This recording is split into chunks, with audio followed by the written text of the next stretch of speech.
Breaking news, everything is bad. It's just as terrible as you imagined, and probably worse. With more, we go to Tom Lee Cruz. Tom Lee. We're all in danger, Dan Lee. Jesus Christ, what can we do? Absolutely nothing. It was good knowing you, Tom Lee. I can't say the same. That was unnecessary. We're just now getting in reports that all the children have exploded. They will be missed. Let's check in with Olivia Lee Rodrigo. Olivia Lee, where are you? That's none of your business. Do you hear that? Cut the music. Do you hear that? What do you hear? That's the sound of us slowly dying. Can you hear it? I can hear it. It's louder in my left ear. Olivia Lee Rodrigo reporting I from actually where have some I more am. questions for you. Okay, we're going to go to Kevin Lee Costner, who has more with politics. No, I don't. Let's send it over to our senior correspondent, Nick Lee Minaj. Look at this chart. Let's bring it up.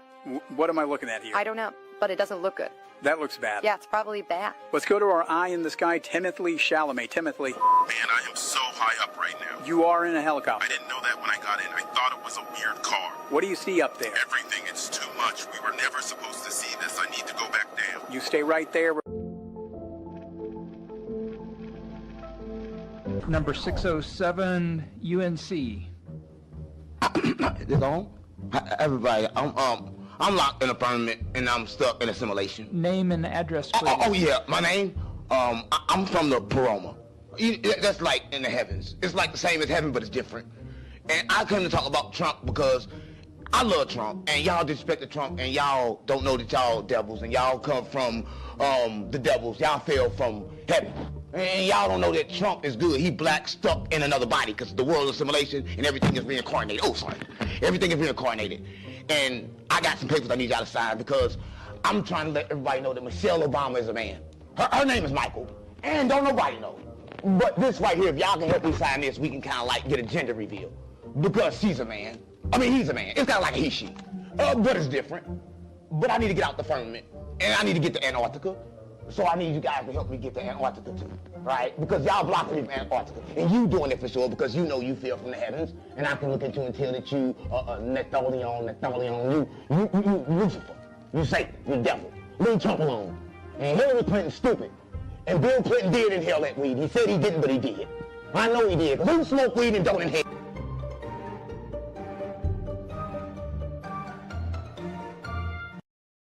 Happy heresies and welcome to the desert of the real. I hope you enjoyed that, although I might need a ticket to the Antarctica with Timothy, or a helicopter ride with Timothy Chalamet. For those of you who are watching, or perhaps you're listening to the replay on audio, that is just a few shorts I've done just for fun. The first one is if the Gnostics had a news channel, and the second one is, some Pleroma bro goes to a city council and just goes, well, he tells his truths. What can I say? And yes, welcome to Aeon Byte. Those of you might be wondering why I'm not in my studio. I thought I'd do something different. This is a different show. Weather's too nice this time of the year in Northern Illinois, so I thought I'd sit outside in the patio. Yes, a very different show, an AMA and a call-in show. Talk all things Gnostic. Please give us your opinion, your questions. We'd love to take them, and so forth. David Bowie had a famous line that he loved, and it went, it will either be a disaster or it will be all hunky-dory. So I'm sure that's happened today, and I know it's going to be hunky-dory one way or another. So yes, well, let's invite our panelists, or let's welcome our panelists. They're already here. First, I'd like to say the Moondog Vance. Vance, how are you doing tonight? Are you hunky-dory? Oh yeah, fresh from the Pleroma, you know. Yeah, I'm trying to get to Antarctica too, but you know, the bookings are difficult. The city council won't write you a ticket yet. No, right? they won't do it. No. Keep trying. I know I am. So, and with us too, always the great wingman too, Graham Pong. Graham, how are you doing? Oh, very good. I try not to miss any hunky-dory disasters that are out there. Yeah, it seems that's happening more and more with the world. We got this wonderful Saturday of parades and assassinations and wars and all that. It really is hunky-dory. And with us, too, it's good to always talk to my GenX Wasteland wingman and somebody who has amazing takes on religion, and that is Mr. Ray Taylor. Ray, how you doing? And thanks for coming on. Oh, I'm doing good, man. Everybody out there, Veritas Lux Mea, man. Truth is my light. Awesome, awesome. And always good to see Mr. Jacob Taylor. Always a good wingman and a phone operator. Jacob, how are you? And thanks for being here. I'm doing great. Thanks for having me. Pleasure is all ours. Awesome. Well, as mentioned, if you want to call in, have any questions about Gnosticism or anything in general, please call in or do them on the chats. Don't worry about super chats. If Vance can get to them, I'll let him be the demiurge of the chat, the Chatico, and do as he will. But yeah, we want to keep it freewheeling and easy, and again, something different, something hunky-dory. Other than that, let me look at my notes. I don't even have my extra screen, so I've got this book. I'm writing my notes. Sorry, I wasn't listening. I was thinking about David Bowie.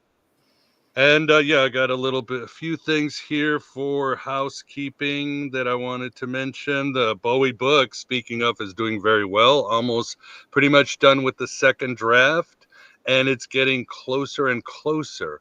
For any of you guys who might know any connections with the David Bowie universe, let me know. I've been reaching out to Angela Bowie and some other people. Right now, it's been sort of a lot of blockage, but I hope to get through to get some original stuff for this book, which is again, I think it might even better than the occult Elvis as I'm gaining my wings and so forth. But let me know. Obviously, with the Elvis, I wasn't able to get through to many people, and the truth is, Elvis fandom has been. Call. All right, let's take the call. Let's take our first call.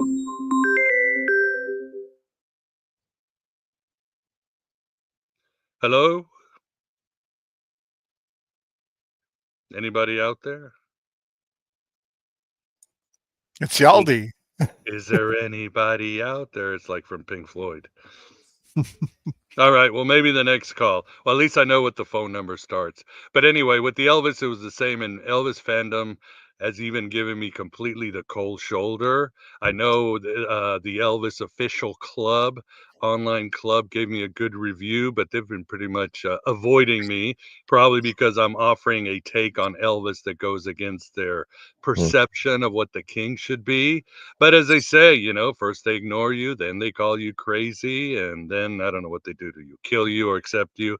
But I'm at the stage where Elvis fandom is ignoring me, even though the esoterica world and all that has given it good reviews and has been very supportive. So let me know if any of you have any contacts or connections with the Bowie world. I know a lot of people are no longer with us because of his age, but so it is. And I continue with the Elvis Bowie connections. Did you guys know that Bowie died on January 10th? And January 10th was when Elvis first released Heartbreak Hotel. So a lot of connections and syncs I'm finding between the two cats. So it's getting there. It's getting there. Well, Ray, why don't we talk about a little bit about you so the audience can know who you are and what you're doing. Obviously, you and I have talked. I've been with you on Wise as Serpents. I read your blog, so anything I say, I'm not like doxing you. You're pretty open. You're pretty open about your blog, and you've led a very interesting life. You have a PhD. You've been a biker. You've seen combat and war. I mean, you've done everything. Very interesting lives. But tell the audience, what are you working on now? What we're working on now about the Gospels being a play, like the Synoptic Gospels, and it's doing the research on it, and we're putting out videos on it. Today we released a video. My son, he did the video. I wrote the video. He just put it together. You want to go ahead and tell him about it, Jacob? Oh, yes. It was about the Lamb of God. And we were exposing it of how Jesus, how he really was, how he used to flip tables, and they made him into this sweet, delicate angel where he used to really scream truth in the streets. And a lot of Christians didn't like it. They really, really, really got mad about that. It's about how Rome turned Jesus into this sacrifice, and something that think is ridiculous. But I mean, you know, I used to go to fundamental church. I was with the Christian Coalition for a while, and I had to get away from it. I mean, I was a Gnostic, I guess you call it, since I was about 15 years old, and I was an atheist before that. So I mean, it took a kind of a miracle to bring me around to the real light of the world. And I studied, I guess, all aspects of Gnosticism, and I just didn't like the formula thing, the idea where you have to go through these Archons and have to remember this stuff. That was a real turnoff for me. It was kind of ridiculous. So I thought that was, I mean, it's easy to get the Father in heaven. I mean, in my opinion, is just talk to him. You know, I mean, he's right there. You don't have to go through any kind of rituals, chakra shit stuff. Yeah, you know, all this nonsense. It's just call upon him, and that's it. But also, I'm doing a thing on Roman imperial theology, and I can't remember the guy's name, but he's a scholar, and everybody should know his name. He used to be a priest. You know what I'm talking about? He wrote a book on it. It'll come to me in a second. I'm terrible with names. I cannot remember people's names. John Dominic Crossan. Oh, yeah, of course. Yeah, I'm trying to get with him and get some information and some resources from him, because he talks about it a lot and says the Gospels are all allegories, the whole Bible, basically. And he talks about Roman imperial theology, and I find it fascinating that the book of Romans take Jesus as your Lord, just like take Kaiser as your Lord. And it's basically the same thing. I mean, you know, and we were working on something the other day about when the missionaries used to go around, they lied, and they would say, like, go to a tribe, like they would go to the Norse, and they would say that Ragnarok already happened, and Jesus was the son of Odin. That's how they sold it. They told them that, and I have all the resources on that, and I'm working on that really heavily, because, you know, the early church, they said it was fine to lie, you know, and they did quite frequently. And they would take pagan gods and say that was Jesus's dad, and then later on they would come back and say, "Let me mute myself." Sorry, he's getting a call here. Let's see if we can get the second one in. All right, you're on the air. Hello, hello. Is there anybody out there? Hello, can you hear me? Hello, yes, I can hear you. Hi. My name is Dr. L. It's nice to talk to you all. Nice to talk to you, Dr. Taylor, Miguel, Jason, Moondog, and Graham Pong. Thanks for taking my call. Pleasure's all ours. Yes, sir. Yeah, so I really liked what you were saying about Dr. Taylor. You were talking about what was it? Odin being was it the father of Jesus? Is that right?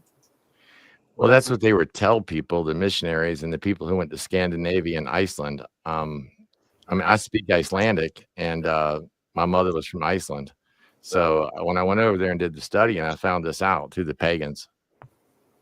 That's interesting, because like if you look at the Latin letters of Odin, of course Odin, that's actually the Latin transliteration of the word one, the literal word, the cardinal number one in Russian, meaning Adin.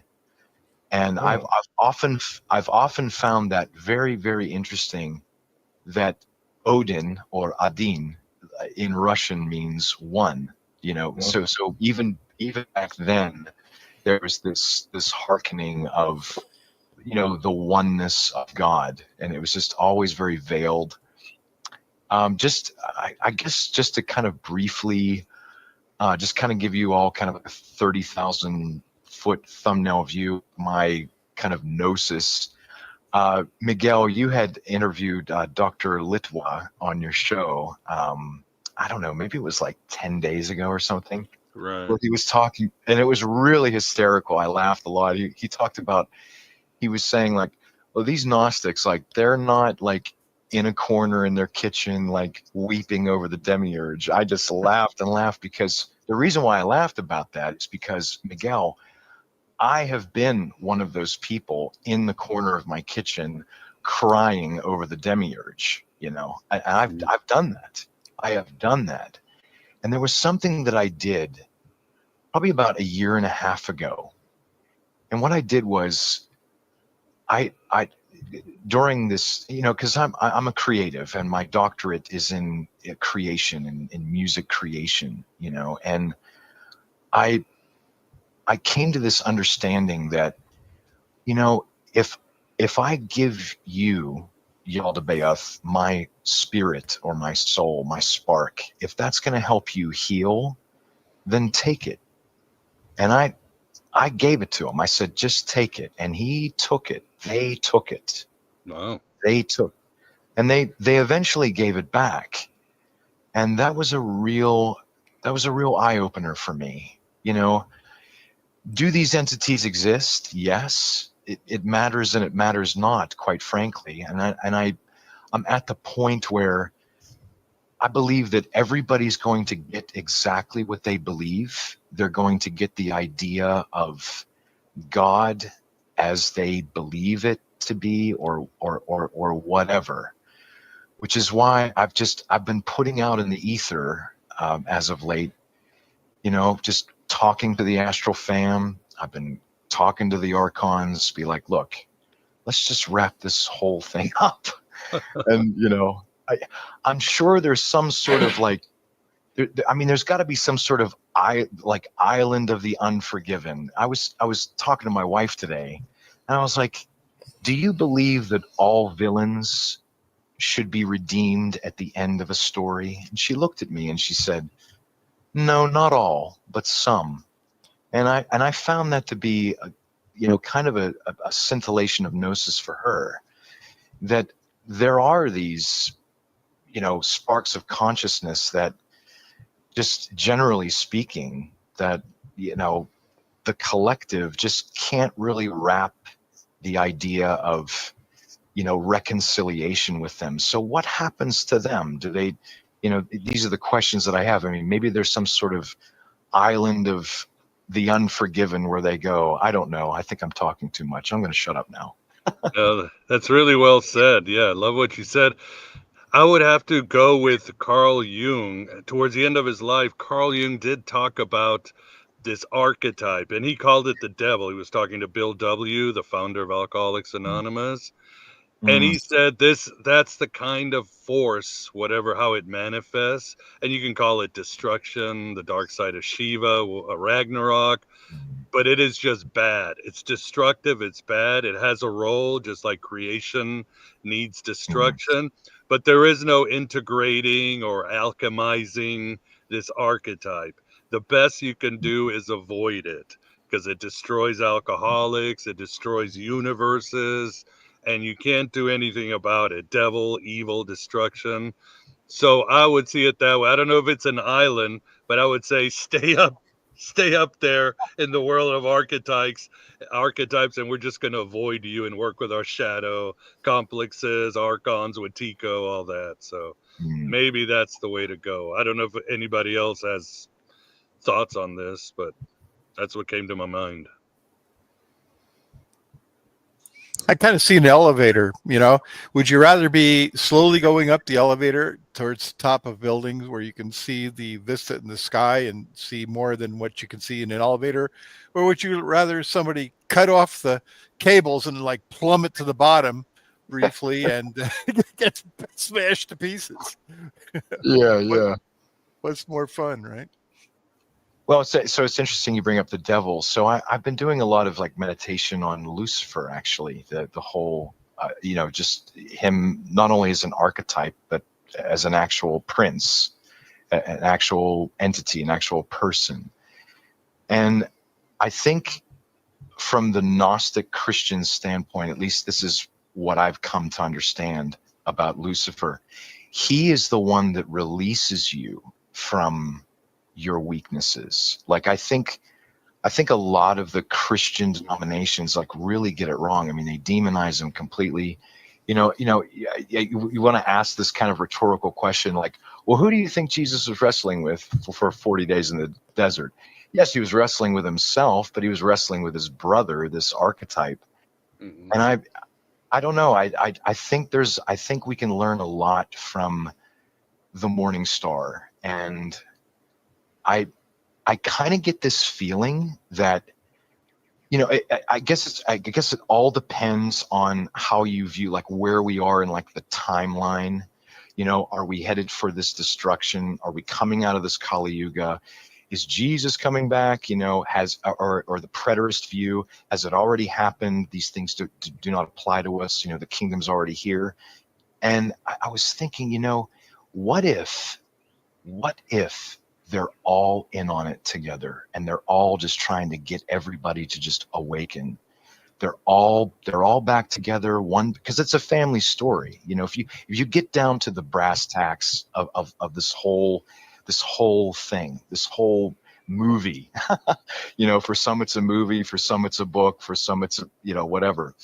But what if they're, like, all in on it, and they're all kind of, like, rooting for everybody? And of course there's people that are like, oh, Lucifer bad, Jesus good, or Lucifer good, Jesus bad, or whatever. I don't know. I mean, what do you guys think about that?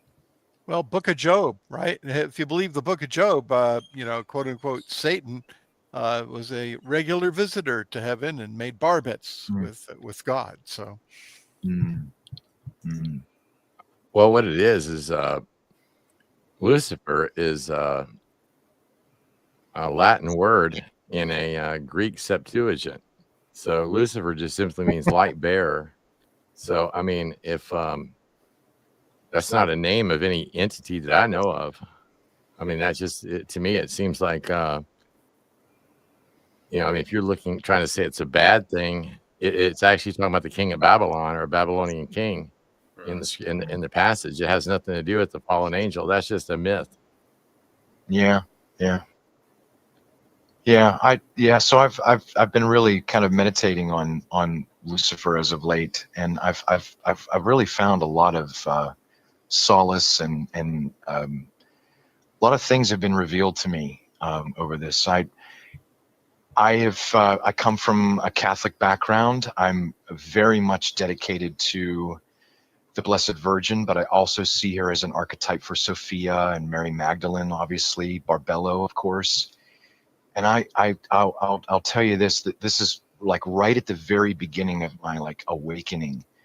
I remember praying a rosary, and I specifically prayed it for Lucifer, and I felt as if it was like a very hot day, like very humid, and I felt like I was plunged into this cold ocean, and I wept like I never wept before. And I've found a lot of just awakening, just kind of thinking about him, even talking to him, really. I mean, of course, these are things that I don't, the more I'm sure you all are in agreement, the more the quieter you get, because and that is so true. You just can't, sometimes you just can't have these conversations with people. It's difficult. People look at you like, what are you talking about? So I don't know. No, well said, well said. Yeah, we have to keep in mind in the Gospel of Mark, where the devil says, I control all the kingdoms of the world. But the word, when he takes Jesus out, the word for temptation, I believe in Greek, can almost mean testing. So yes, Jesus is being tested probably by his higher self, his shadow self, or anything like that. And then it was the great church father Origen who got in hot water because he said, yeah, even Lucifer or Satan can be redeemed. God's love should be enough where if he repented, he should go back to heaven. So no, and I do believe that eventually all will be well. And of course, Oregon, he was a part of the, of course they would, this all changed obviously, but he was a part of the litany of the saints. They would actually invoke his name, but that's been stricken since I think 2010. But yeah, I listen, I'm sure you have other callers. I just wanted to say thank you. I really appreciate your time, and I'm going to go back to listening to the show. And Miguel, I actually reached out to you via voicemail via Facebook probably a couple weeks ago, just telling you, how awesome I think you are, and what you're doing. So just keep it up, man. Thanks a lot. Appreciate it. Thanks for calling. Yeah, and I wouldn't be anything with these great group of dudes here that are supportive and always give me good insights.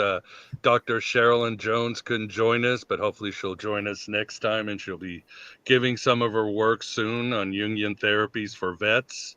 So yeah, thanks for calling and appreciate it. I know it's a hard question, but it is meditative. For example, I've been through this horrible streak of luck where I am just crushed.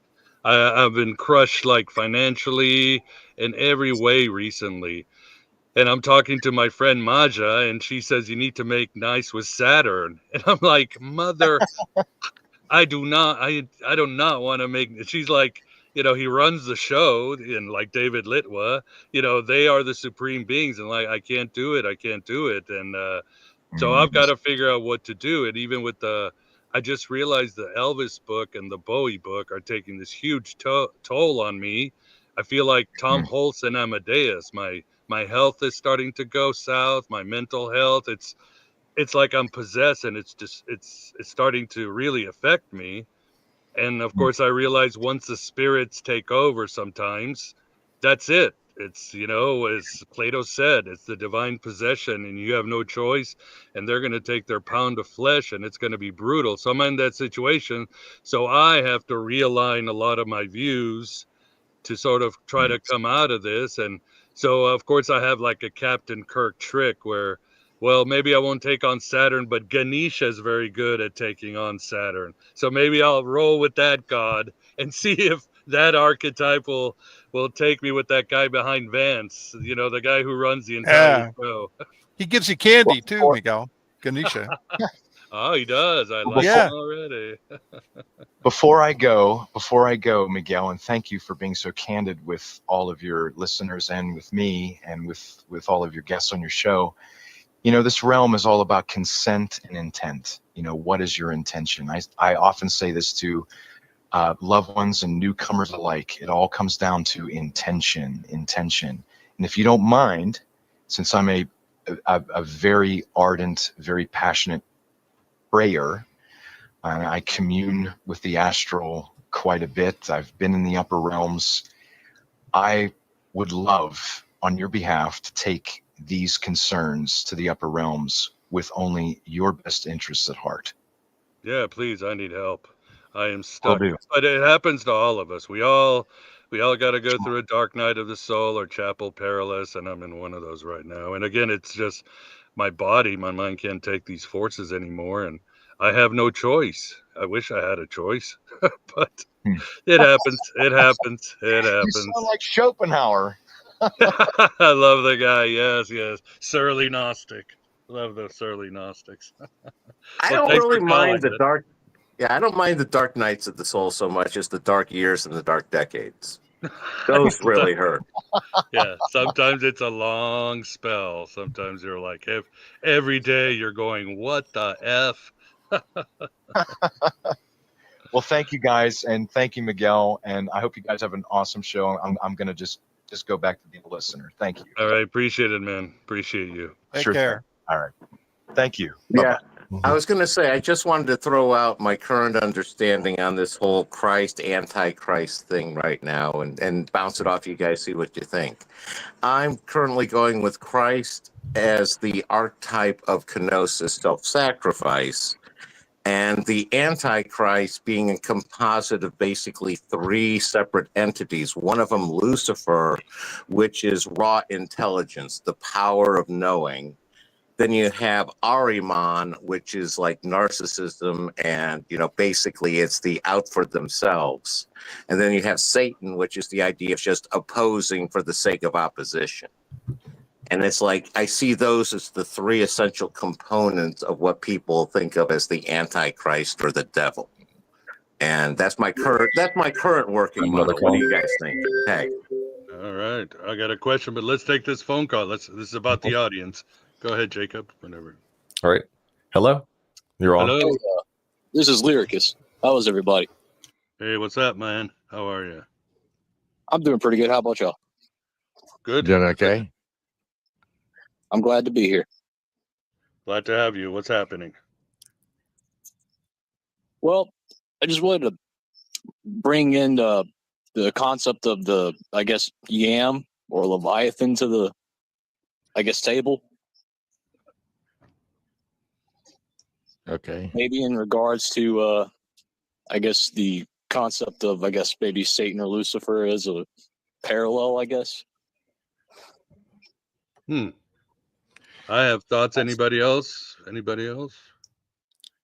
Leviathan is what Yahweh fought and defeated, supposedly.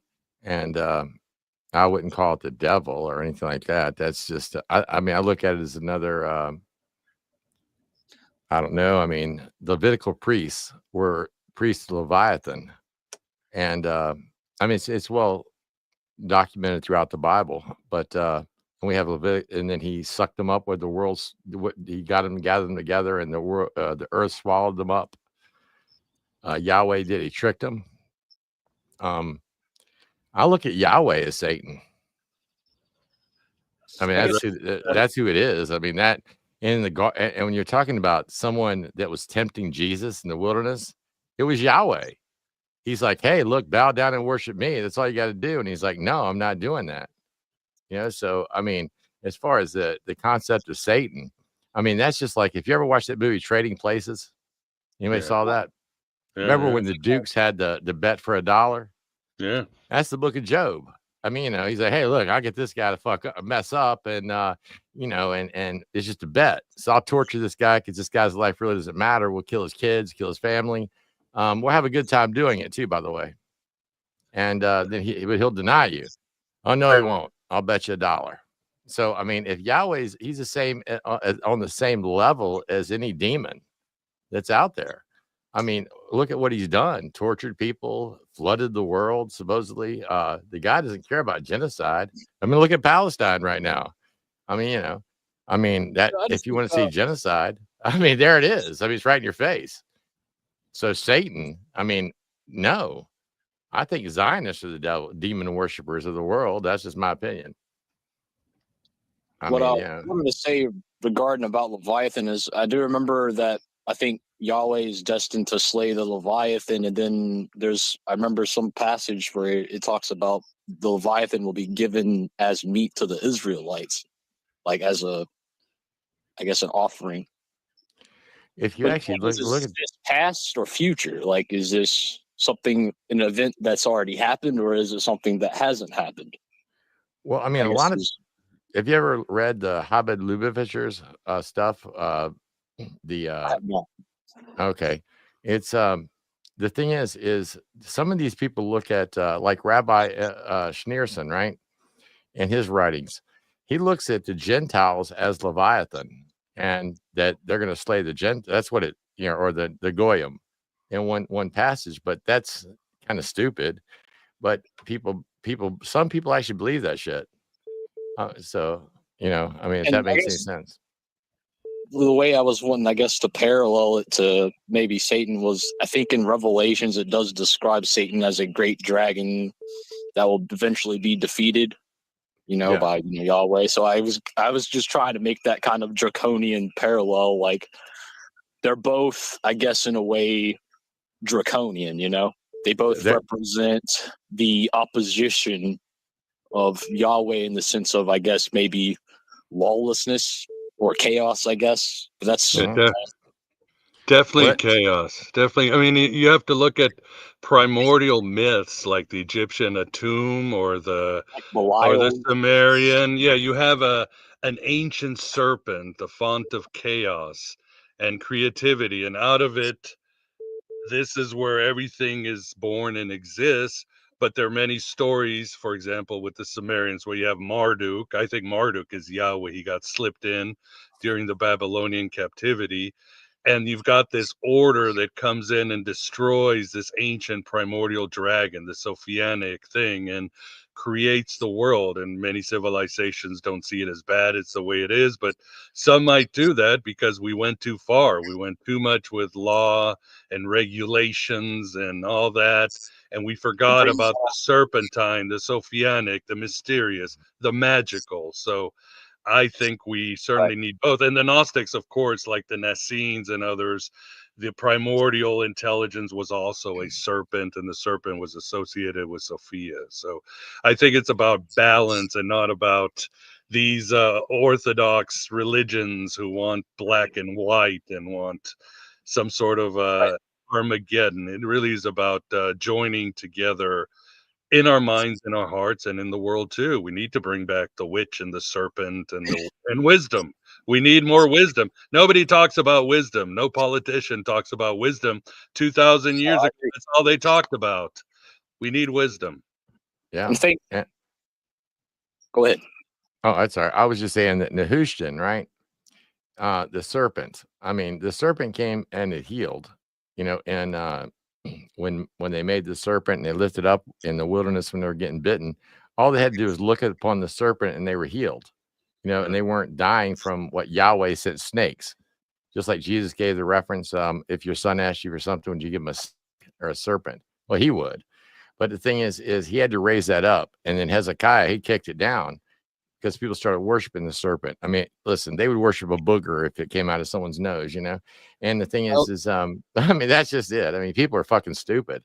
And I mean, they think that, that there's holy relics. And I went to a church and they had people that were like, we got cursed objects in our house, and I got a lot of nice new shit. I mean, I went around collecting it, right?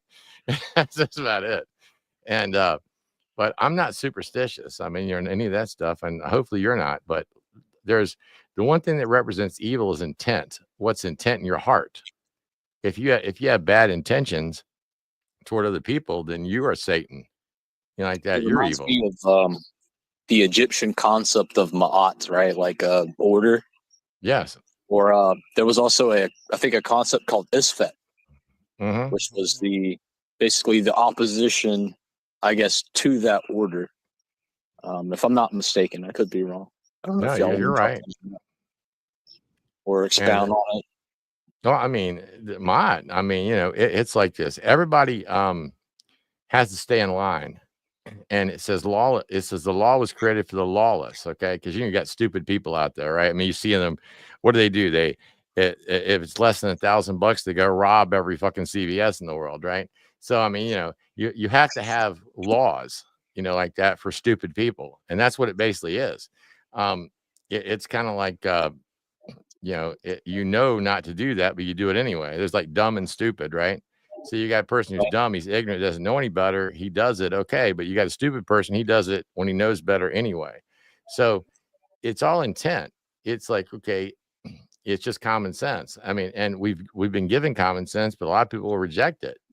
And they're like, well, that's not real because, Satan's telling me this shit or something, right? And, I mean, it's kind of like when you ever been to a fundamentalist church or anything? I grew up Baptist, so that's basically, if you didn't hear about the fire and brimstone 24/7, you weren't a Baptist. That was. Yeah. I mean, I went to a church, and then, the whole thing about it is they lie to you in certain instances when they're trying to describe hell because they don't understand also the concept of annihilationism of the soul in hell. So it's like they want to believe in eternal hellfire, but they don't want to believe the first part of that in Matthew where it talks about the second death, So it's like I get into a lot of trouble because I have the view of second death, I guess, in regards to hell. So yeah. So you think that people are going to die twice? I think it's the death of the spiritual, the death of the soul, I guess, the consciousness, basically, or rather, it's the separation of the soul from God, and you return back to where, I guess, God was birthed from. I guess you could maybe call it chaos, I guess, in a way. But that would be my personal interpretation. Wow. What about this? We're pre-existing beings. I mean, do you believe that? I do 100% believe that we've been here before. Yes. What I'm saying, pre-existent, like okay, when Jesus was telling us we're gods, right? I mean, it's, right. you know, he's telling people they're gods.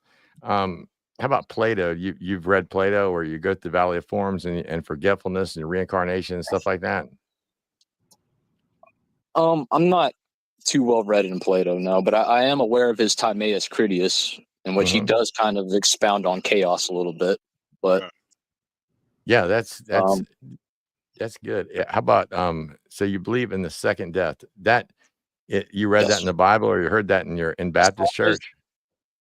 No, I actually didn't. That's kind of why I'm where I'm at now, because it's like, you know, when you're in the Baptist church, they just preach that hell is just a place of eternal torment and punishment and flames, right? But when you're reading certain parts of Matthew, he's describing it. Yeah, it is a place of flames that basically burns your soul into nothingness, in my opinion, or back to wherever, you know, before creation, before time, before matter. You know, I just kind of it's kind of hard to put words to it, because it's almost like a endless silence, you know.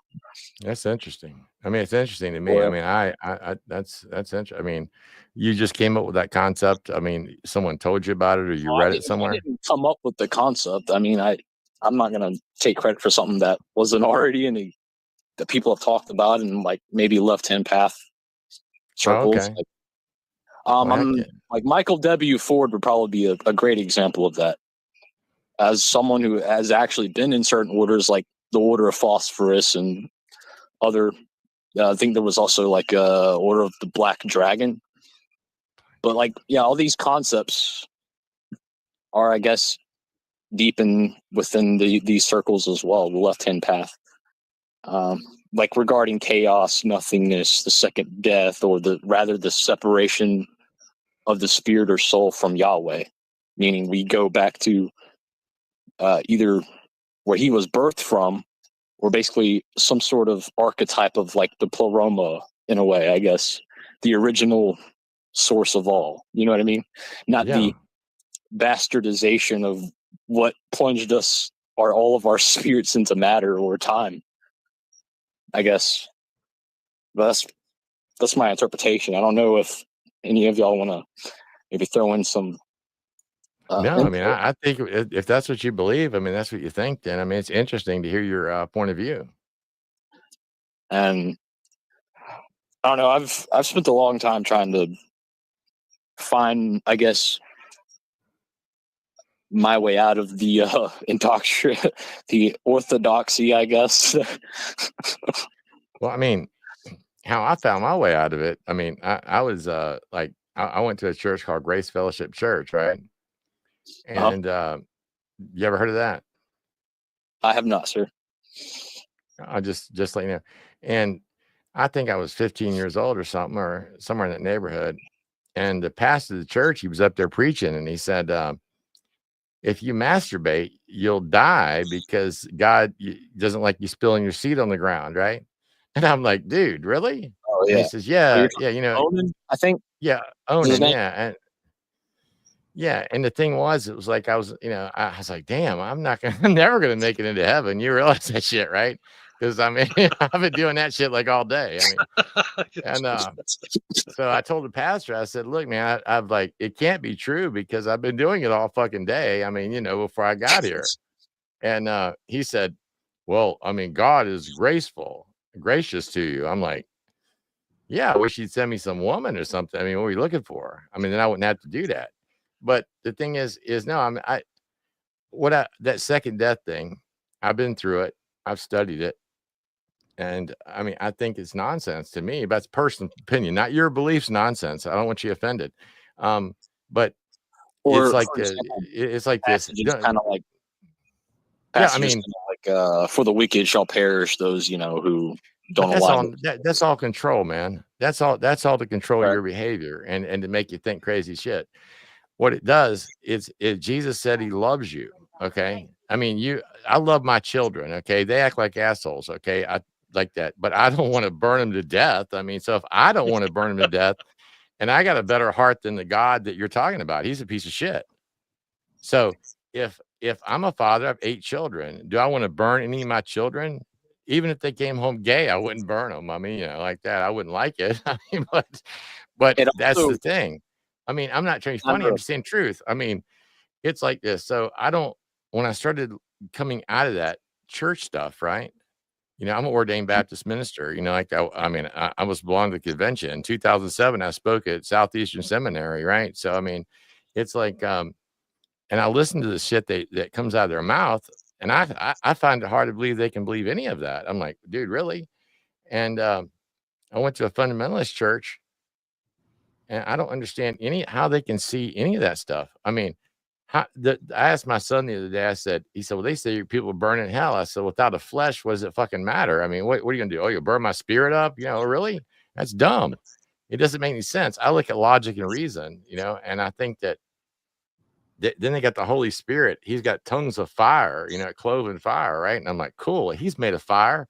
So maybe they'll burn all the bad stuff up, like the hay and stubble, like that. That's cool. I mean, I could do it, lose weight or something, but that's how it works in my mind. And yours, I mean, you should just trust in, in Christ within you. That's how I look at it. I trust that there's a reason we're here, right? I can't tell you what the hell that is. I wish I could. If you could tell me that, man, I'd pay you.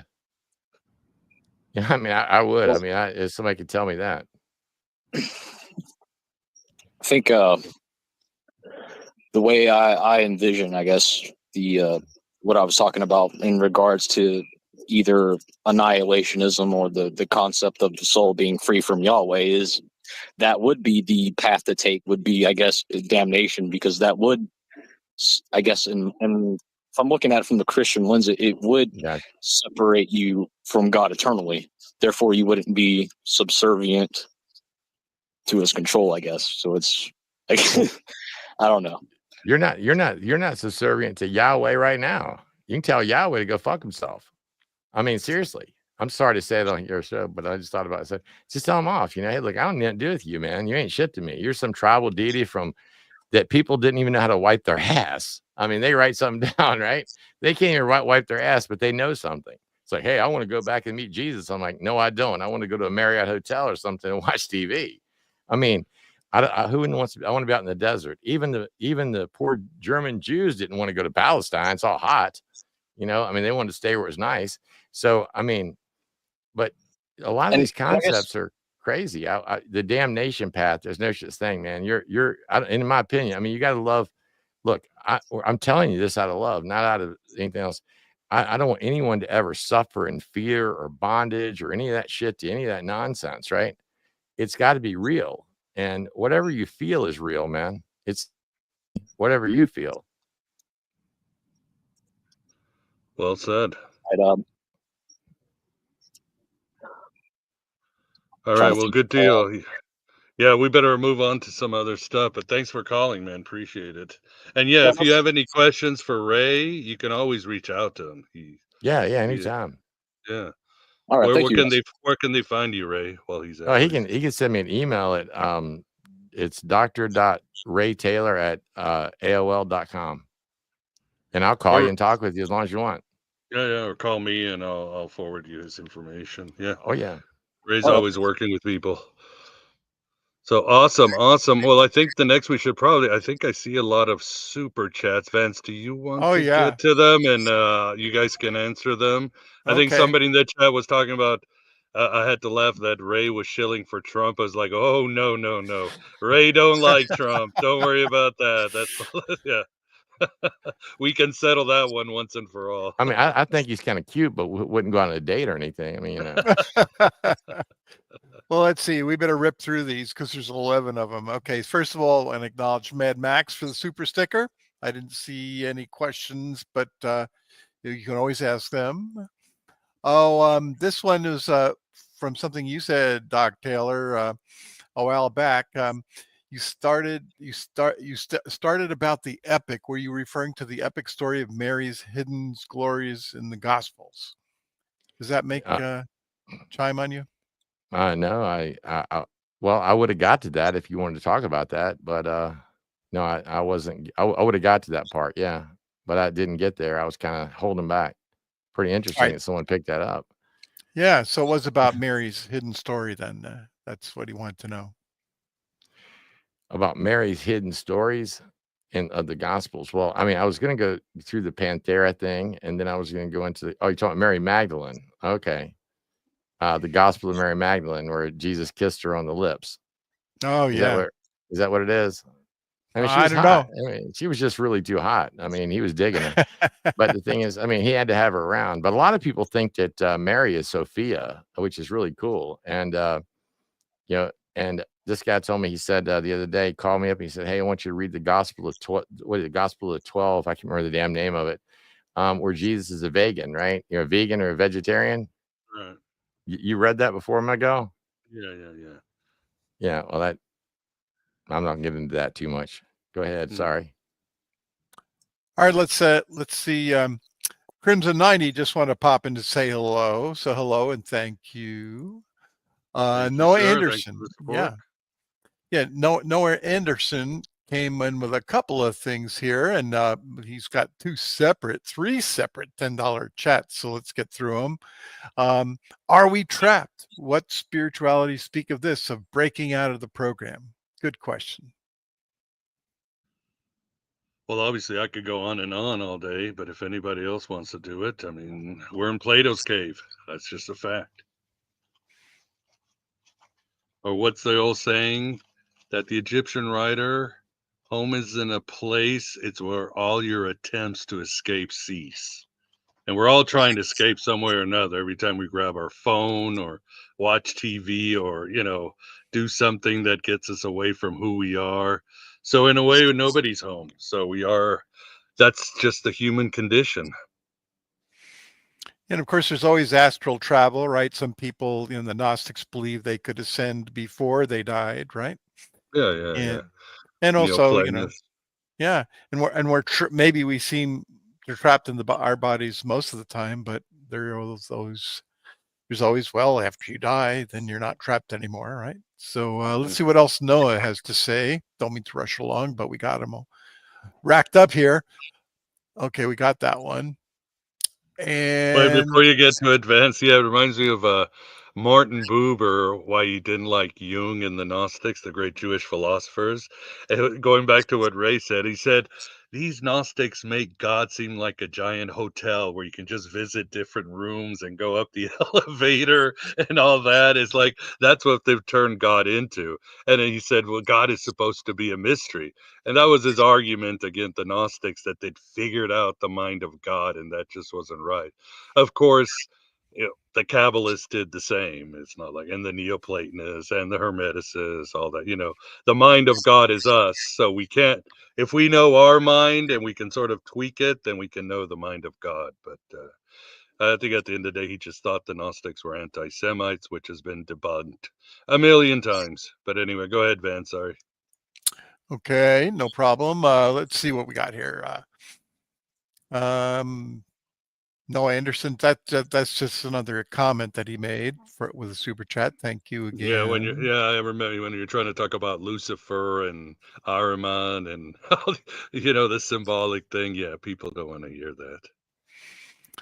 Okay, now here's Herman Hale. Hello, Herman. Hail, Herman. Why don't you talk about the Gnostic texts? Are they so worthless? We have been. Ray just mentioned the Gospel of Philip. I've mentioned a few.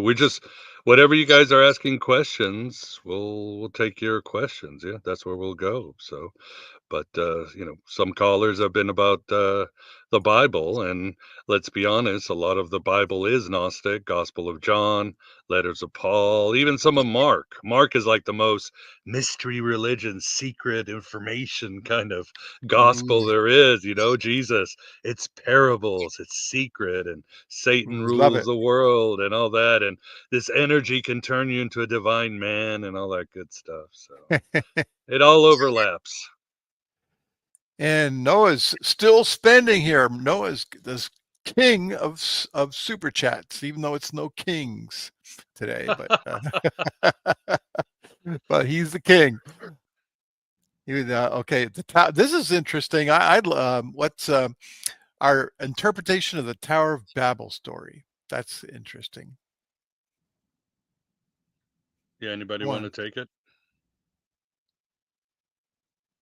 I mean, obviously, it's a great story of humanity attempting to become one or find, again, like Martin Buber says, find out the rooms of God, go up to find God and see what he's about. And of course, Yahweh causes division like he does, in every, down here and on the streets today.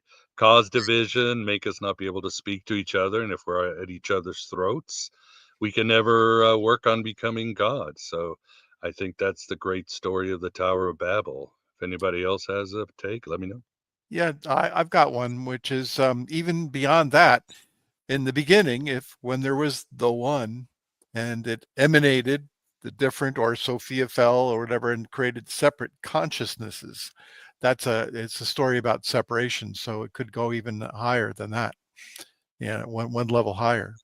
It could refer to the separation of consciousness, the one consciousness seeming to be many consciousnesses. Anybody else? Two of my favorite takes are the first obvious one, pride goeth before the fall. And it's very much a symbolism of, the idea of putting one's pride before God's ideas of what's right, and that eventually leading to your downfall. And I'll tag for somebody else. If I remember the other one, I'll get back to it. Yeah, that's a good take. Yeah. Yeah, the audacity of building a building to try to reach the heaven, right? Yeah. Could also be interpreted as a knock against traditional Orthodox religions that try to build themselves up to be the path to heaven, and nobody else can get there, right? Right. Oh, Noah Anderson. And here, gosh, Noah is just the king of super chats today. How do you feel about the life end review, where it's more important how you treated people versus how you lived life? Well, it's certainly important, that's for sure. I think that's what matters the most. Were you kind to the cat? Were you kind to the old lady? Like Ray said, it's about your intentions. Were you just doing things because that's the right thing to do? Sometimes that's the hardest thing to do. I always like, again, the idea, the Egyptian idea of when you go to Maat or Osiris and you get the 42 negative sins. And you have to say, what are 42 sins you did not commit? I didn't murder. I didn't do this. And that's what's going to get your heart as light as a feather. So, but have to remember that one. Yeah. As far as the review, I don't know. It depends. Somebody was mentioning Plato. Yeah. You go into this Bardo, this in-between stage, and you get things worked out. And I think you choose your next life, but you do get a memory wipe, and your daemon knows what your life is and tries to guide you to get a better life. Yeah, and how about a life continuing review, or as you review your life as you go along? Not a bad idea, right? Yeah. Yeah, but wouldn't everything? Go ahead, sir. I was going to say, my take on the life end review is the idea of you experience yourself from every other person's point of view. You're the cat, and you get to experience how you were from that one, and everybody's one. And at the end, it's not God judging you; it's you judging yourself based off of how those other people experienced you. And how do you think your next life should go? That's my take. Tag. Yep. It's like this. I believe in the concept of do no harm, right? And the golden rule. I mean, the golden rule just plays right here. I mean, it's like this. I don't want to hurt anyone, and hopefully no one wants to hurt me. But I mean, and then I look at it. So if I look at the world, people versus the way you lived your life, we all live selfishly. I mean, who's our favorite person? We are, and that's our pronouns for the day, And the thing is we, what was that? And I mean, when I was younger, I thought, and I'm using this as a life example, I thought that you could go out there and have sex with as many chicks as you want to, right? But I didn't consider any of their feelings. But when I finally realized what I was doing to hurt people, I stopped. and we all learn life lessons. You know, I mean, we might do stupid stuff or ignorant stuff, but we'll soon learn. But some people don't. They're hard-headed and they're stupid. And that's what Gramsci said, pride comes before a fall. And I think it's not just the pride of life, but thinking that you're better than anyone else is really messed up. And when you do that, you discount others. And when you do that, you just fail. You're just a failure. Yeah. Not how much money you have, you're a failure. So, I mean, if you preach love. Yeah. That's it. Got another one from Noah. Yep. Would an all-loving God discriminate based on your beliefs? Does it really matter whose name you call if you live a true and just life, lifts those around you up? Yeah. God by any other name. Well, there you are. Right? Yeah, he's on a performance-based religion here. I mean, you know, that's what it is. I mean, everyone thinks they got to jump through hoops and score on their report card shit when they die, right? That's not it. I mean, it's experience. It's life's experience. We're here to experience something, right? And you know, but it just seems like when you performance, it's like the Christians, you know, it's performance religion, and you're rewarded. And especially Muslims, they're really into that performance nonsense. It's like, I don't perform circus tricks for a god, and I'm not going to start now. And that's the thing. So if you're only worried about yourself, then you'll do performance religion. If you're worried about other people and you have empathy towards others, then you'll care more about them than you. And it doesn't leave you any time to be selfish or be a dick. And that's what I think. I'm sorry. Yeah. Yeah. It's a good attitude. Well, as we slog along, we've got two more here. Hope I didn't miss any other questions. Thank you all for your questions too, by the way. Kill Your Egregores, a regular visitor to the Aeon Byte Live show, has been thinking, can electricity bring the consciousness of the ether into the material? The Frankenstein, right? After all, we too are electric, and Gary Newman's friends are electric. I don't know what that means. We're going to rock down to Electric Avenue. That's for sure. Well, I mean, that's what's interesting. And Mary Shelley was influenced at the time in the 19th century. I forgot the name of the scientist, but early 19th century, he said he had a Western idea of the force or the ether or the one consciousness, but he said it was electricity. Electricity is what joined us and gave us our animation and all that. And a lot of the writers, intellectuals believed it. That's why Mary Shelley thought, yes, electricity could bring this monster back to life. And obviously, what's his name?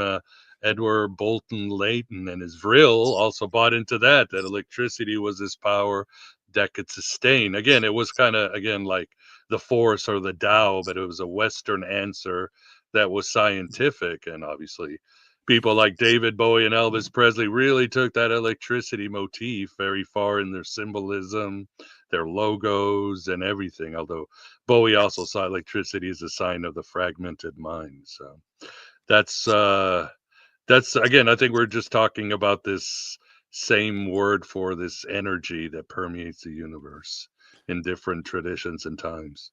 Well, you know, also the very fact that we can experience a quote unquote solid reality is due to electrons, because when you go to touch something, the electronic forces repel so much that you can't pass through. So in that case, and then look, our minds, right, are supported by electrical impulses going between neurons. Yeah, the matrix. What sustains the matrix? Yeah. The batteries.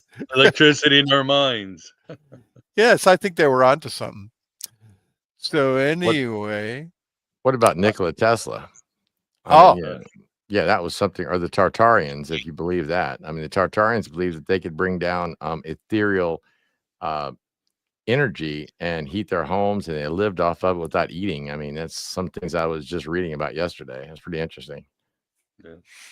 Cool. Yeah, or 0 point energy from the Nordics, where you've got unlimited energy. Yeah. Yep.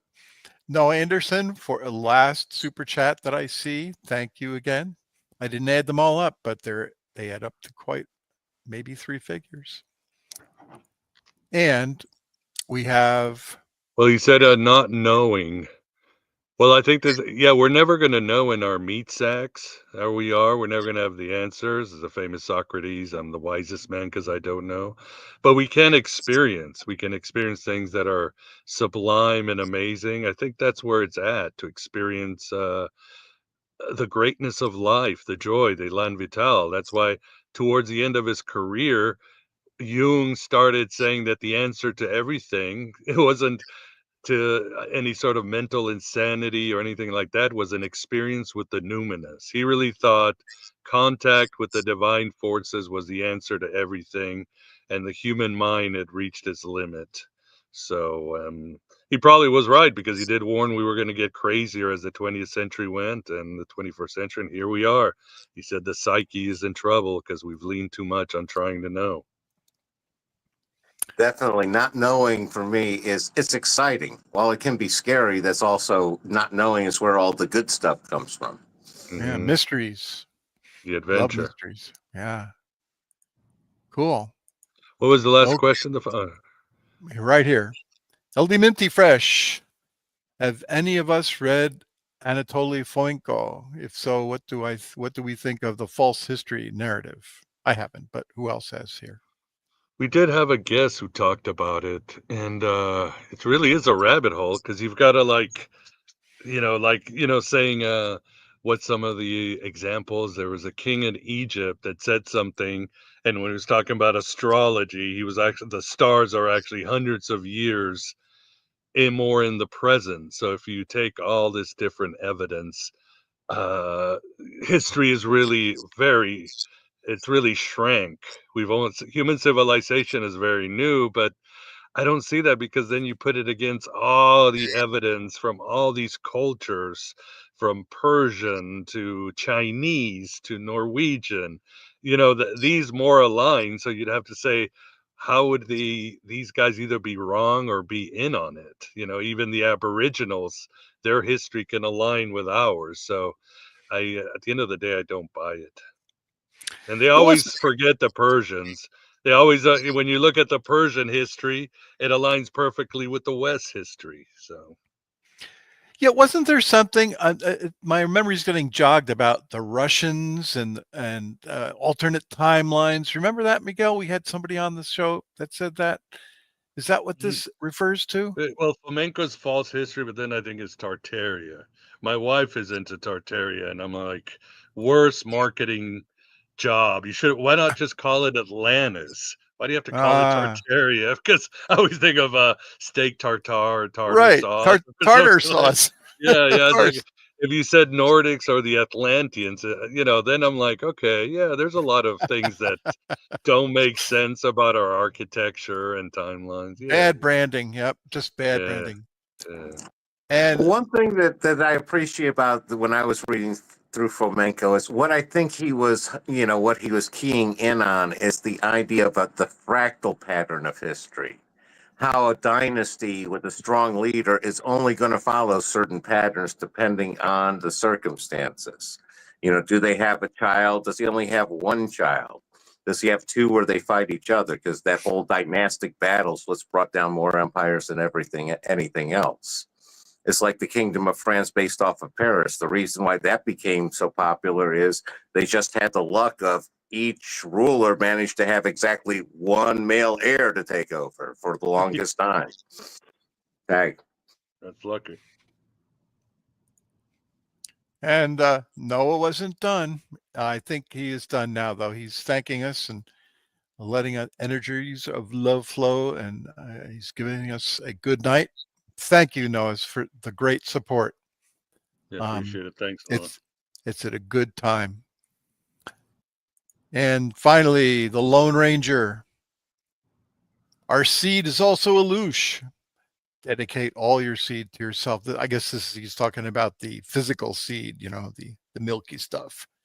Or anyone you wish to energize. It claims all the unaccounted ones. Yeah, for sure. Seed for that's thought. that's there is a tradition. If he's talking about withdrawing sperm, there's certainly tradition in Gnostic places and Hinduism and all that. So whatever gets your Kundalini up your spine, that's what I say.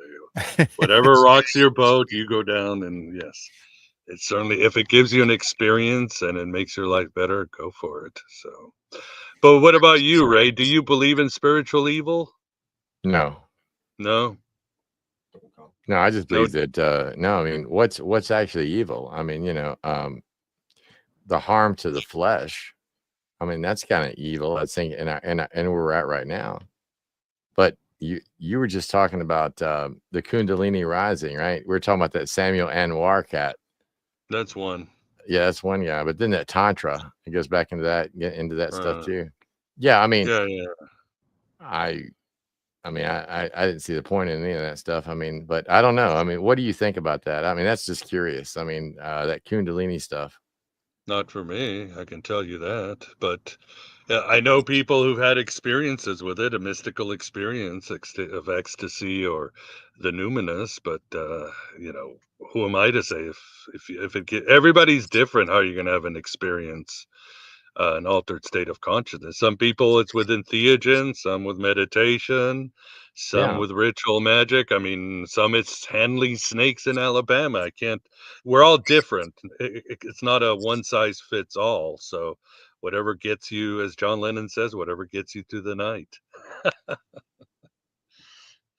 And yes, I love their theology of the Weirites. Yeah, that Adam and Eve why did they get cast out of the garden? Because they ejaculated? Because Adam busted a nut. Yeah, that's it. That's a modern Gnostic group's belief. Yes. Yeah, they do, and it's bizarre, But if that's like you say, whatever they want to do, man, as long as they hurt nobody else. That's it. So I mean, there's also the problem but then there's a problem of the cult idea, which I would say they fall into. That once they get you in, they'll do everything to keep you in. I don't agree with that. You should walk out anytime you want. Yeah, my new definition of evil is anything that pisses me off. It's universal, like hurting the flesh, or I mean, imagine we were all in the pleroma and we don't have any more flesh, but we can create things and build little structures and so forth. Well, one guy in the pleroma comes along, I don't like your structure, and he messes it up, well, that would piss the other guy off, right? So there it is. You got evil, even the pleroma. Yeah.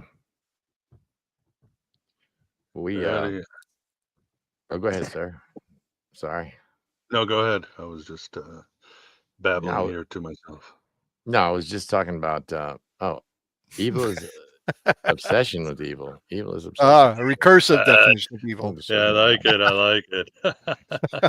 Yes. Huh. You mean I've been biting my tail this whole time, the Ouroboros? Why didn't anybody tell me?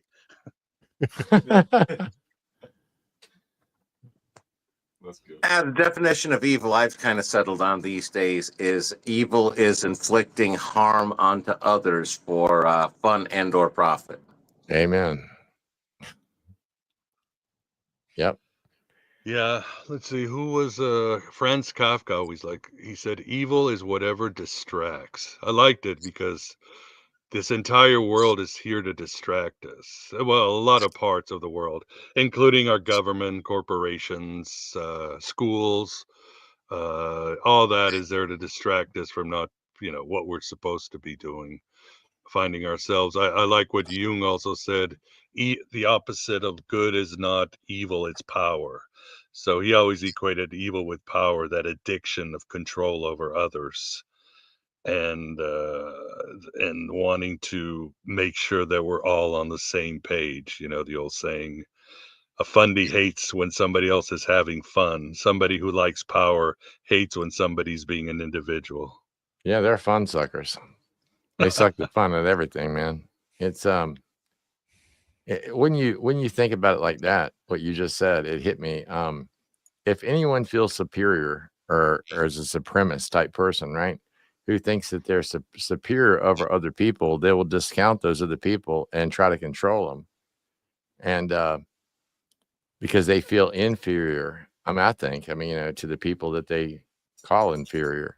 So it's kind of like, I'm an anarchist, like that. So, I mean, and I guess anarcho-capitalist, they call it. But the thing is I believe that people should leave other people alone and not bother them. I mean, not try to harm them anyway. And I try not to, but I end up doing it, anyway, like Paul said, or it's like I call him Simon the Sorcerer said. When I try to do good, I find the evil is present because I'm thinking about myself. I think if we could lose ourselves, man, and think about others, we'd be doing a whole lot better. Amen. Yeah, I'm like you. I'm an anarchist, and you also believe Simon and Paul are the same dudes. They are. I mean, yeah, and I mean, I like Sorrent's association with Marcion too. So I mean, it's like that. But I believe he is. I mean, I think that Simon the Sorcerer is parallel. I think that the Book of Acts is nonsense. I think that they accused Simon of trying to buy the Holy Spirit or whatever because like Paul took up collections for Rome, and they wouldn't accept the money or the stuff. But it was actually Simon, and they sanitized him because they created Paul and Simon. It's pretty funny. Paul Simon means yeah. Yeah, I mean, I'm going to Graceland. Yeah, they both mean small. The word small, Paulus and Simon. So, and then, I mean, I used to think that Peter was real too, right? I mean, I started researching it, and I don't even think. I mean, Jesus be smarter than putting the biggest dummy in the world to deny him 3 times, and didn't know his ass from second base in charge. I mean, it doesn't make sense. I mean, but it's kind of like to get us to believe these fairy tales, of the New Testament, right? I think it was written for a purpose, and I think that purpose was controlled by Rome. I mean, I think Constantine, that's all they wanted, and that's what they got. I mean, Paul says to believe, obey those who have authority, or Saul, like that, or Saul, or whatever the hell you call him, in was it 13 chapter or 12 of Romans, it says obey those authority over you. Well, Jesus didn't obey those who had authority over him. Mm-hmm. So I mean, he to me is a perfect example of how you should be. I know it sounds crazy, but not the whole biblical story. He just told the truth, what he knew, and people he tried to get them to bring out what was inside of them, the good, the spirit of the pleroma and the spark, and make it bigger and make it grow. It gives you life. And if you don't bring it out, it'll destroy your ass. You'll be a successful failure. You may be successful and may have all the money in the world, may have all this stuff, but if you don't have anything, you don't have love, you have nothing else, man. You don't care about nothing. Okay. Comes another call. Hello.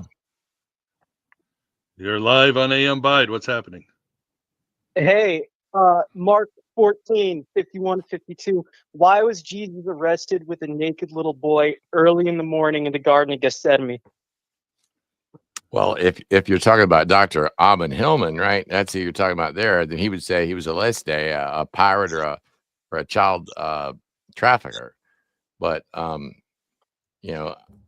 would say that I mean, I disagree with Dr. Dr. Hillman and or Amon, what do you want to call him? But I don't think Jesus was dead. I mean, he might have been accused of that. I mean, but I don't think that's what it was.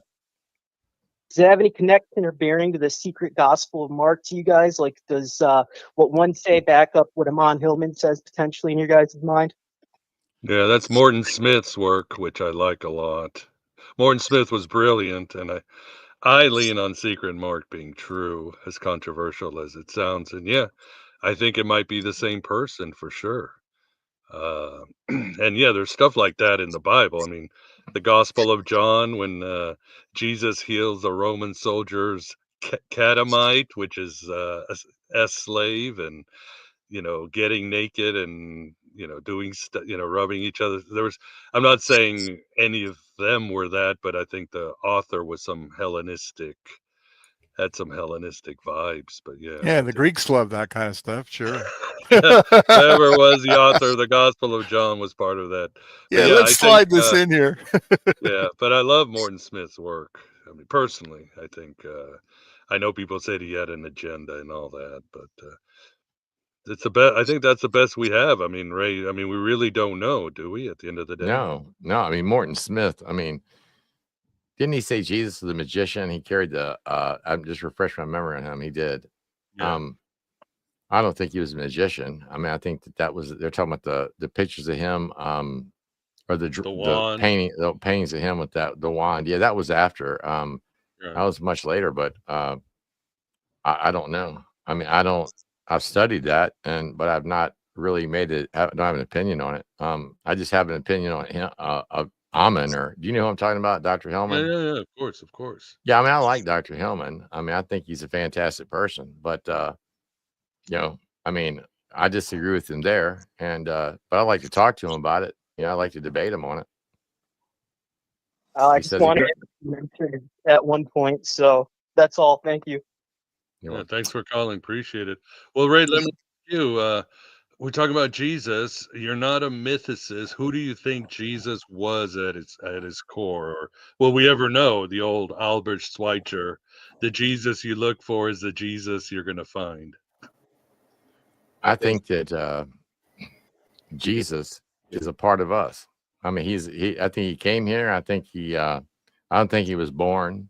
I think he appeared, like Marcion said, and I think that he walked and talked and tried to wake people up. Like if you've seen the Truman Show, use it all the time. You ever watch that show, the Truman Show, when the girl showed up and she says, "Truman, you're in a movie, you're in a show, a TV show," and he wouldn't believe it. And she's kind of, to me, represents Jesus. He came down to tell you that you're a God.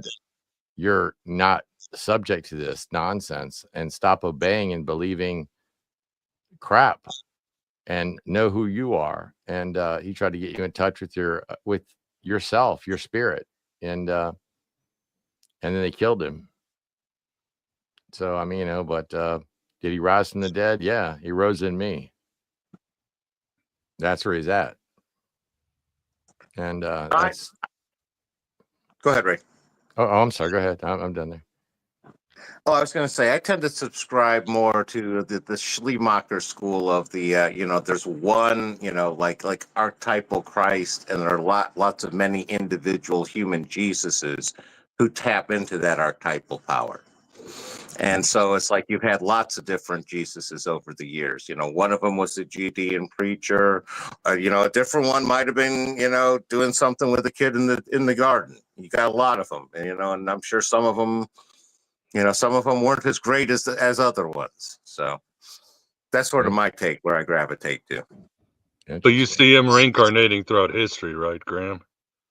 Not so much reincarnating, more or less there's this cosmic Christ power that is the power of kenosis, of self-sacrifice, that people can tap into as they self-sacrifice. The more they self-sacrifice, the more they tap into it. And you go full 100%, then you're full 100% Christ consciousness. That's sort of how I see it. Sounds good. Interesting. Yeah. Well, awesome. Got any more chats, Vance? Yeah, we got one. All right, let's fiddle around and talk about Nero. He needed help. I don't think there were Christians who caused the fire. I think there's sort of somebody to blame. I don't think the term existed. In fact, there was an argument I got in Facebook. I don't know, I waste my time, especially on Facebook, but do you know that the term Christian doesn't appear until Acts, which is 80 or 90 AD, if we're being, it's probably later.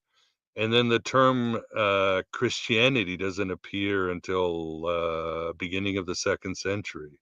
I think St. Loyola said it. So, the idea that they were Christians in the first century probably isn't a thing. There were, these followers of Christ running around, but they were not even considered anything. I don't know what you would call them. Again, I agree with Dan McClellan that the religion is sort of a modern term that was probably alien to them. You followed this guy, you followed that, but the idea of religion as we know it, it's that again, that's more of a modern invention.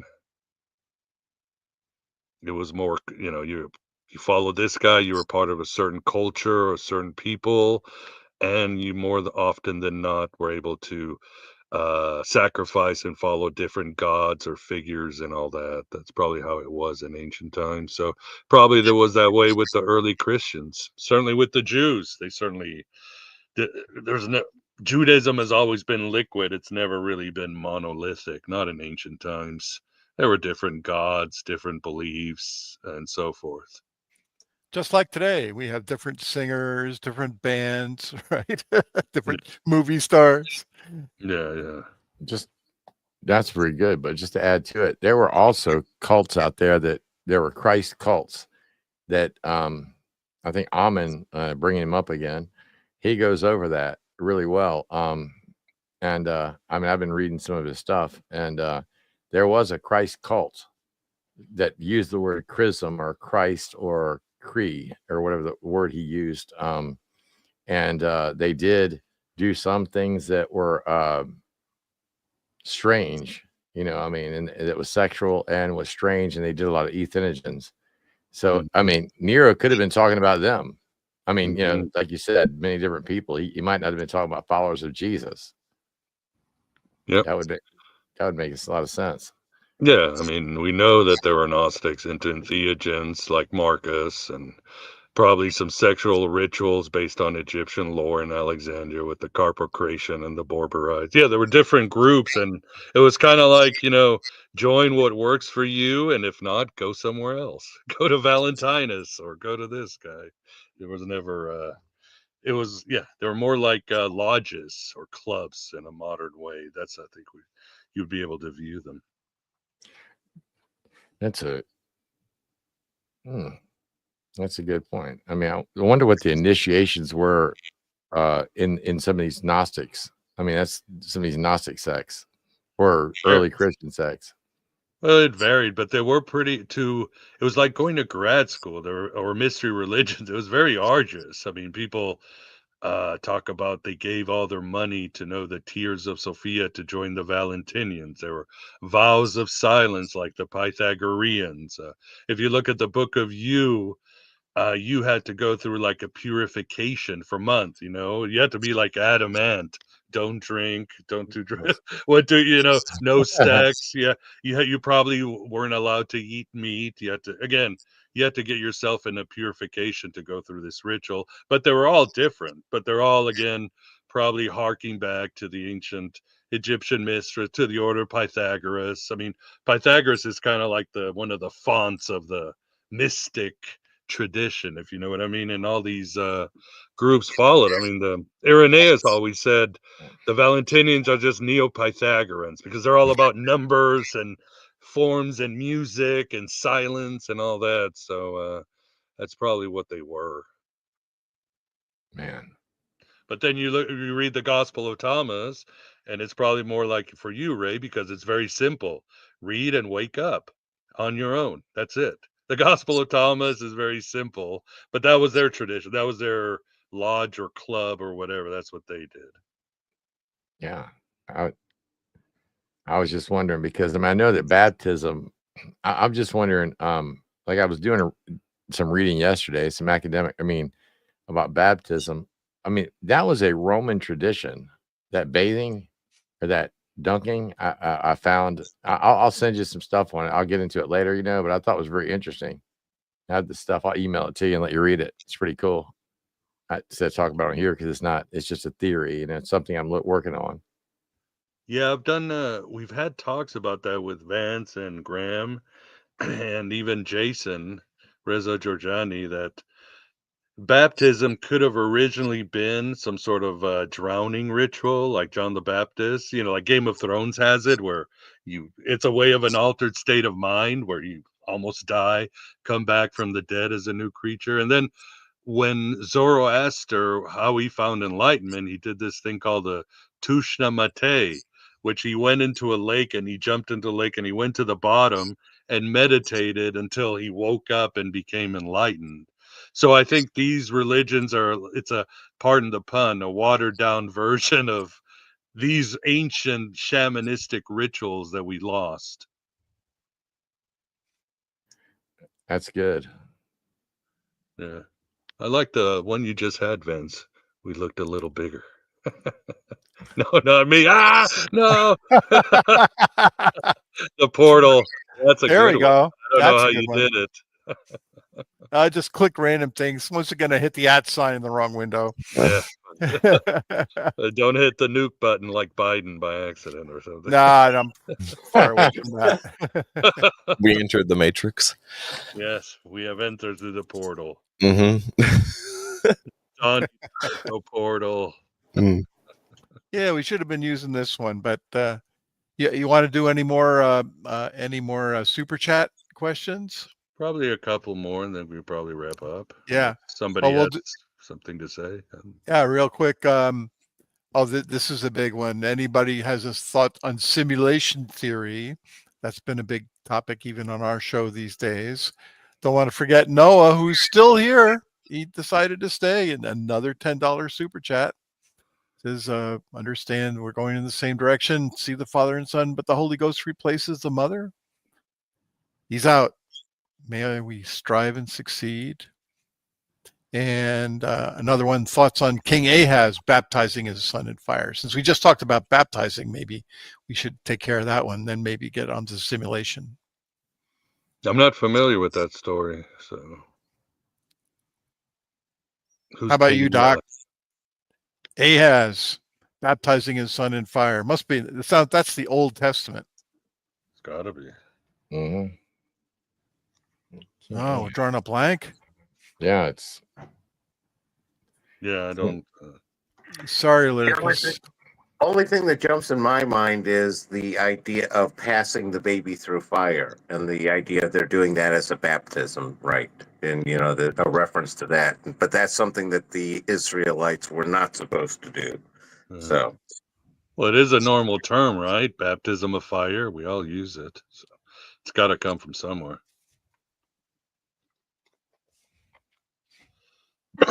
As far as simulation, man, that we've done so many shows. I don't even know where to start, Vance.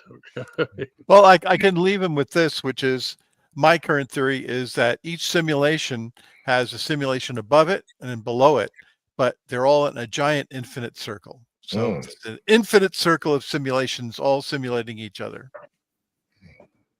That's the ultimate.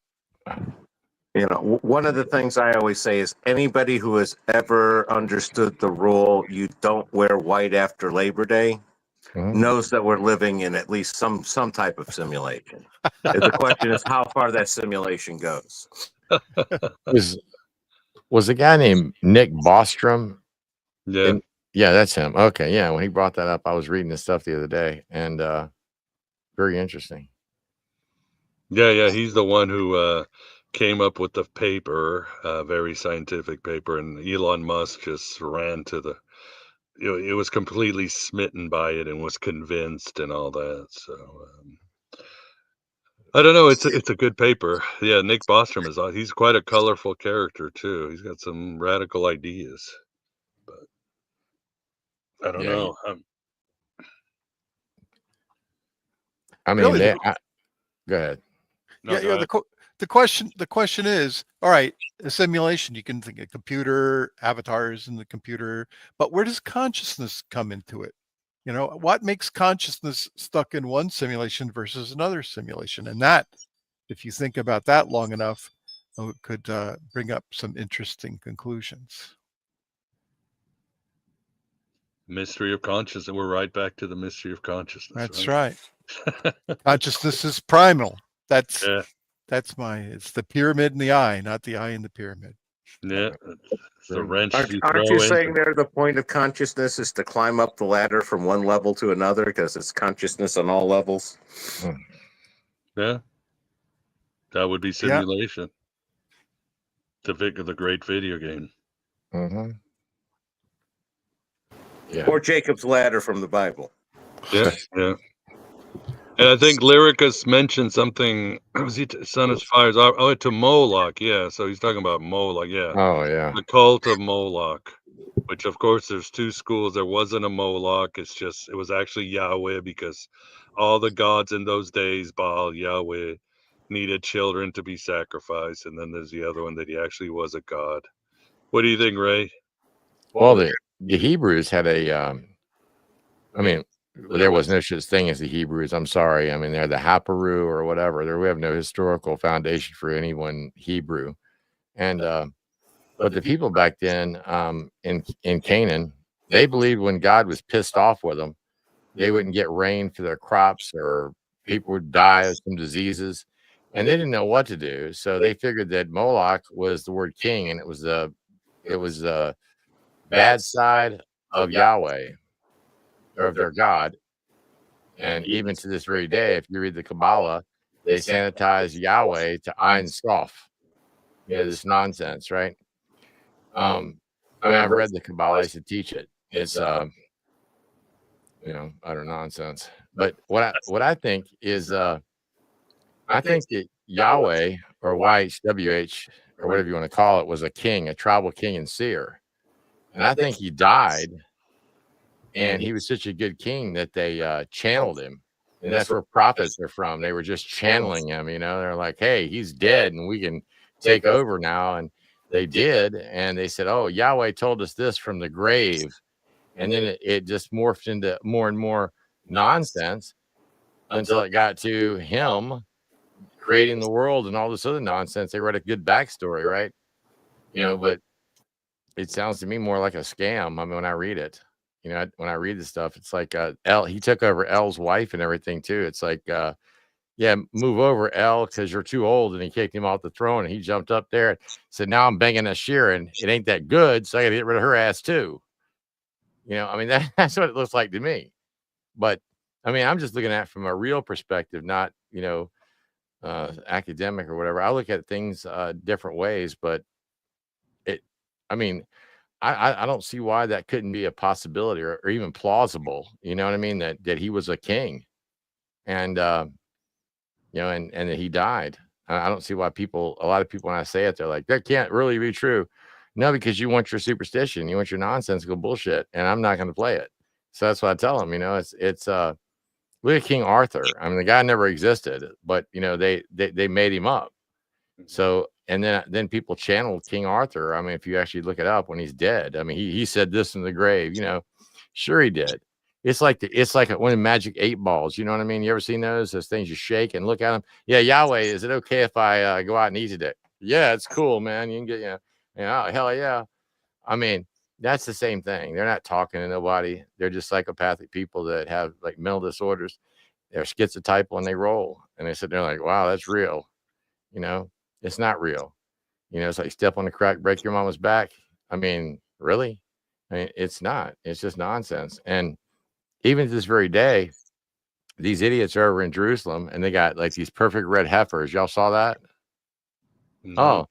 Oh no, man. This guy in Texas, this moron, they had like, I think it's 4 of them. They sent these red heifers over to Jerusalem.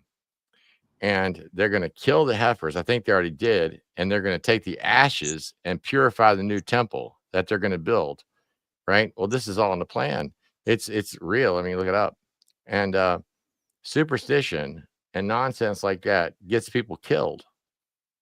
So, and I think it's all a part of a terrible religious plan, to have, I hate to use, I'm not political, to take over Israel and have the Greater Israel Project and then take that mosque and push it off the top of that temple, or the temple of Jupiter, and build that stupid temple, the 3rd temple. And these Christians are going at batshit crazy over it. They're like, yes, kill all the Palestinians, because Yahweh wants it done. It's like they're the Amalekites, right? And and I've heard people actually say this. I live in Virginia, right? So I go around and I see these evangelicals. They're everywhere. They're like a disease, right? You can't get rid of them. I mean, they're like a bad head cold, right? You know, they come up and it's the end of the world, and like that. I mean, these people really want this shit. I mean, blood up to here, and I mean, you ought to hear the shit that comes out of their mouth. It's a cult of death, all these Abrahamic religions. That's what it is. Yes, it is. Yeah, and it scares me. It's like, really?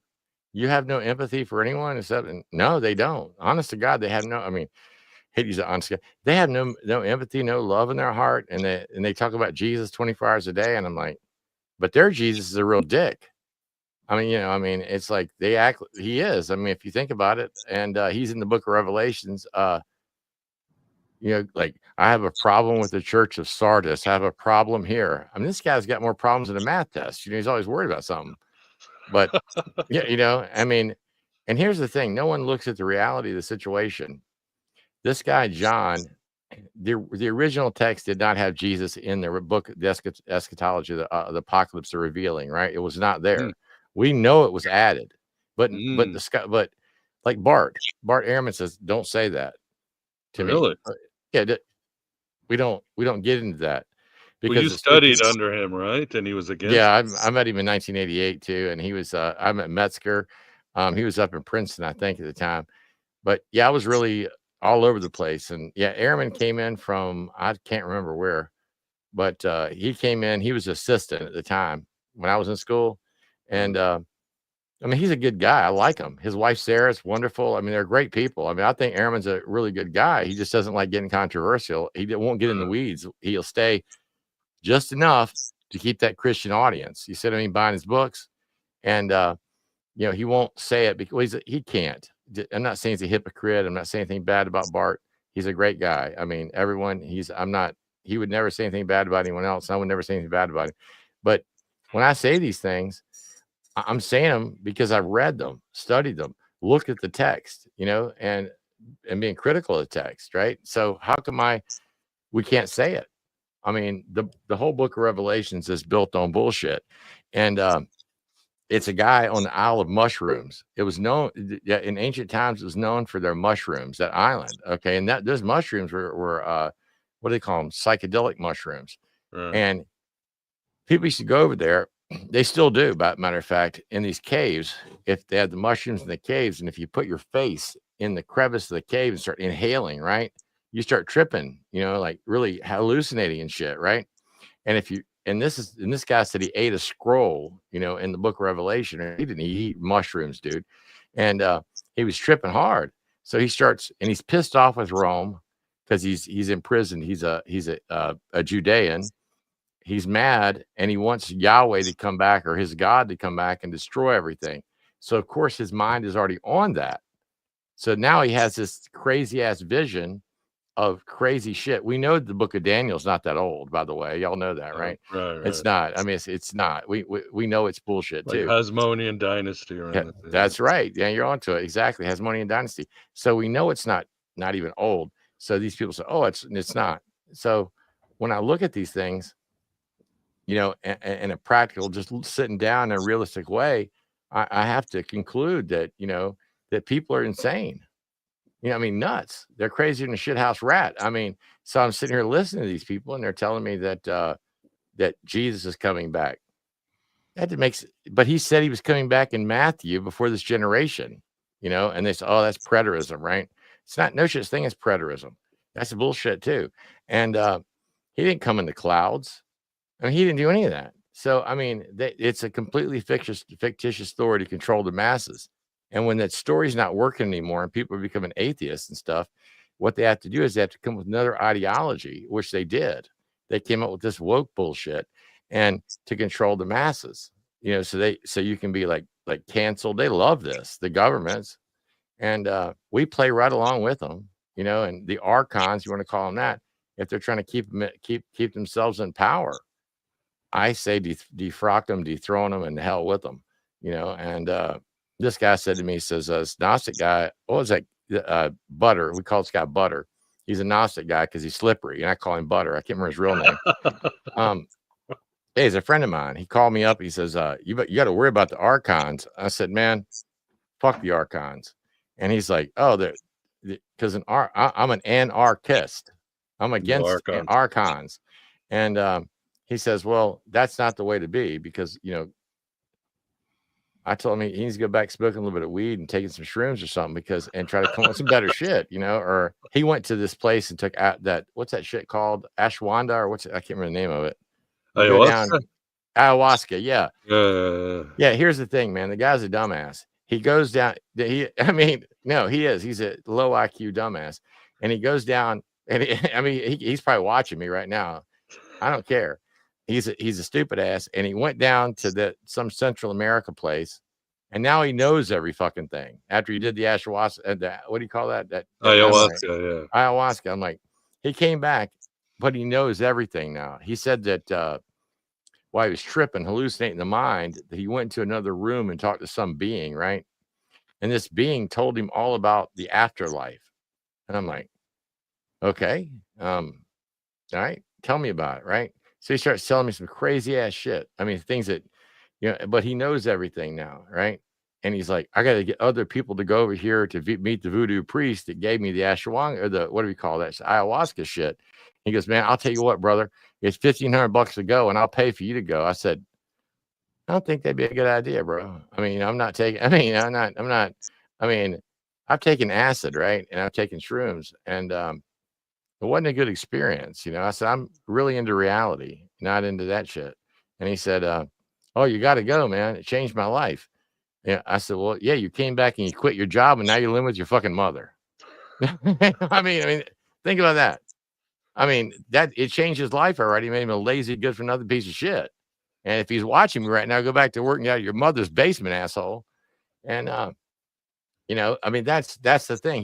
He was once a functioning human being, and now he knows what's going to happen when you die. That's the same thing. The reason I'm talking about him, it's the same thing as the book of Revelations. Some asshole wrote the book. It shouldn't have been in there anyway, but they needed it to control people, and they put it in there. How about the Apocalypse of Peter? You know what that is? You ever read that? Yeah. Okay. How about the Gospel of Peter with the 40-foot cross, right? Right. The talking cross. Yeah. Yeah, the talking cross. They couldn't put that in there because they couldn't. What it was, we know it was a play. It has to be. How come Mel Gibson said it was so easy to write this movie because it actually had stage directions? And how do we know Jesus sighed? He sighed. He's angry. How do you know all this shit? For somebody in there, you can't. It's impossible. I said, the Bible's so true. Who wrote about Jesus in the Garden of Gethsemane when everybody's asleep? That's just one, who wrote all that? He was live streaming on Instagram. Everybody knows that, right? Yeah, he was all by himself. So no, I try to take it real seriously, like that. I like my favorites, Apocryphon of John, right? Or about Barbello and all. I think that's wonderful writing, and that's beautiful. And I love when Barbello asks questions, can I have this? And the Great Spirit says yes, gives it to everything she needs. Everything, that's wonderful, beautiful stuff. And and I love Gnosticism. I love reading about it, studying it, and talking to you about it, because you know more than anyone. I'm just kind of new to it because I knew about it, but I didn't really know about it. And everyone I met was kind of nutty, and you're not nutty. You're good. And no one here. I'm just saying, but the people that I know here in Virginia, they just want to just beat off and not come. And that's, or those Warian guys, what do we call them? Yeah. They want to do weird shit. And then I met these Wiccans, right? Talk to them. But I told them they don't want me coming back, because I told them when I was younger, we used to pretend to be Wiccans because they had all the chicks there. So you get laid. They'd love to give up the ass. You know what I mean? They do. They used to like having sex. So we used to go hang out with the Wiccans because you could knock them off. Have sex with a bunch of them, and it didn't matter. They're witches. So, but as I grew up, I learned that to respect everyone except this butter bastard that needs to go to work. And now his mother's complaining about him, man. I'm also an ordained minister. Hard to believe. And people call me and they ask me, hey, questions, and I'm like, hey, his mother's like, please get him to move out of the house. He's 47 years old. I'm like, Yeah, but he's enlightened now. He's going around telling everyone about his enlightenment, and I'm like, wonderful. I mean, he's like a Mooney. After you check, I think he had brain damage. Can that give you brain damage? That ayahuasca stuff? Yeah, anything is a risk. There's always a risk. I've done it many times, but I always come back with more questions than answers because that's, what did Aldous Huxley say? An idiot on acid is just an idiot on acid. It's your intent and who you are. Have another call. Probably him. One last phone call. Okay. You're on. Hello. Hello. Hey, I had a question for you guys. Sure. And this, just kind of like Young Shadow, do you think that we could collectively maybe transmute these archonic forces into maybe like a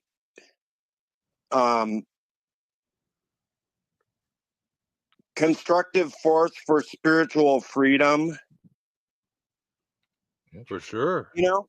Yeah, I mean, if somebody who've had recently, and I've been doing a lot of videos, is Paul Levy and his idea with Tico that the Archons hold our destruction but our salvation. And from a Jungian stance, what do you call them? The Archons are cosmic beings or the worst part of ourselves, or we can alchemize them and bring them into ourselves. They hold great lessons to us, just like our enemies define the best of us during times because they test us. They hold a trauma, either the cosmic trauma or a childhood trauma, if you're talking psychologically. So yes, again, as Jung said, that you avoid this archetype, the devil, but the Archons are ultimately meant to be face. It's, what Jordan Peterson says, and he's riffing off of Campbell and Jung, you go down into the cave and you got to get your treasure, but the dragon holds the treasure and you got to face that dragon. You got to face our fears, our trauma, our insecurities. We all have it. And we all still have work to it. And what the Gnostics are saying, if you take it to a cosmic level, is the same. The demiurge is Sophia's shadow, and she has to find a way to integrate him, or the Valentinians to say that we'll make use of the demiurge for the best, and he will go back to the source, and we'll all return. And as the Stoics said. But anybody else have a comment? I don't want to talk too much. So yes, the answer is yes. I think I used to be scared of my motorcycle until I really learned how to ride it. Right. I think we should just ride these Archons. Yeah. Yeah. Come on. Yeah. Come on, collective, do it. Yeah, as they say, you want to be alive, do something that scares you every day. You'll be. I was going to say that's exactly it. They're related.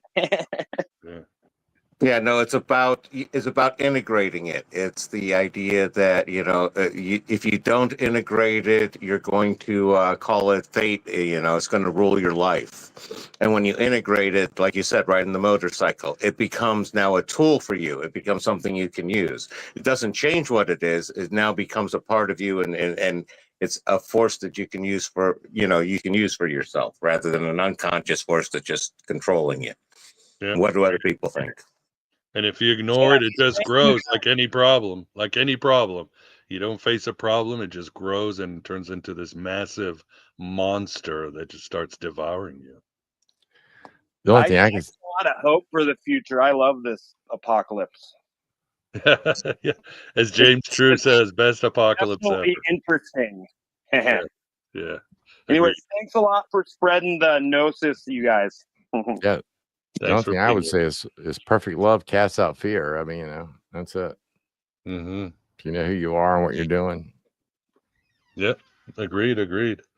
I have to work on Saturn. That's my big one. So that's what I have to work on. When you say that Saturn, right? You know that Icelandic people don't use that. They won't use the word Saturday because they hate Saturn, right? Really? Yeah. It's laundry day. Like this laundry day is Saturday. They won't use the Saturn. They won't use that word. They despise Saturn. I mean, I know it's pretty wild. I mean, just when I'm over there and I use the word Saturday, because I'll speak English most of the time when I'm there. Well, not most of the time. It's about half. And I'll say, oh, it's me Saturday tomorrow. And they look at you like, no.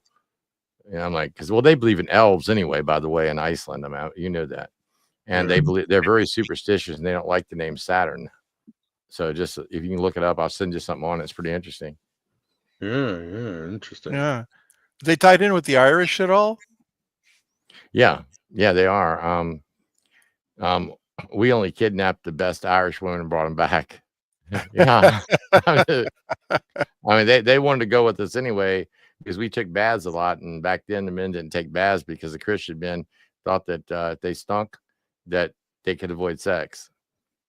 I mean, I know it sounds weird, but I mean, that's the Vikings were very well groomed and all, and they decided they took baths. But no, the Irish, it's like I have Irish on my dad's side, you know, like that, right? Irish and Scottish, and you know, I love Ireland. I mean, I love Irish people, and I think they're fantastic. Cool. Well, awesome. Well, I think we better wrap it up unless there's any last thing, Vance. Because here, suddenly the temperature dropped from 70 to 50, and I'm here in shorts. I guess we're done with the questions, unless I missed one, and my apologies if I did. No, thanks everybody. Yeah, great questions. I have a few notes, but screw it. We can discuss. I'll talk about them later in the show or later next week. Good shows on Gnostic television. We will have a show on sex magic. Bernie Taylor will give us his usual summer solstice, so we'll get deep into archaeology and find out what people are doing this summer solstice and all that. All hail the solstice. All hail Artemis. And that's it. Not much else. So we will say goodbye to everybody. First, Jacob, thanks for taking care of things and doing a bang-up job as always, sir. Of course. Thank you. And and Ray, thanks. It was glad to have you here on Aeon Byte, and let's do it again. Well, I look forward to it, brother. Enjoyed it. And I want to say one thing out to our friend Bob Price, right? Like that. Say, I hope you're doing well, Bob. And that's about it. I mean, haven't talked to him in a while. Yeah. Awesome. And Vance, thanks for keeping us company and keeping the chat and not going into Chatico. I just like to say that. Yeah. Oh, no problem. Always happy to serve. Always happy to be here with the gang. And by the way, Dr. Price's car broke down. So if anybody wants to help him, check out the internet. Wow. Yeah, I got to put some money in his GoFundMe if you go to his page. Okay. I got to help people. If people are helping me, I got to help others. So it's not easy. Yes. And Graham, thanks for keeping us company as well, sir. Oh, it's been my pleasure. And to quote Wild Stallions, be excellent to each other and party on, dudes and dudettes. Right. Good deal. Well, yeah, and everybody in the chat, good to see everybody. Anonymous, everybody else, Mr. Egregores, and so forth. You guys are definitely a smart group of people, intelligent, insightful. I love what you're saying. You guys are amazing, and you are making a better universe by your ideas. Trust me on this. Glad you're here, and as I like to say often, quoting Julian of Norwich, all shall be well, and all shall be well, and all manner of things shall be well. Have a good rest of your weekend, people. Take care.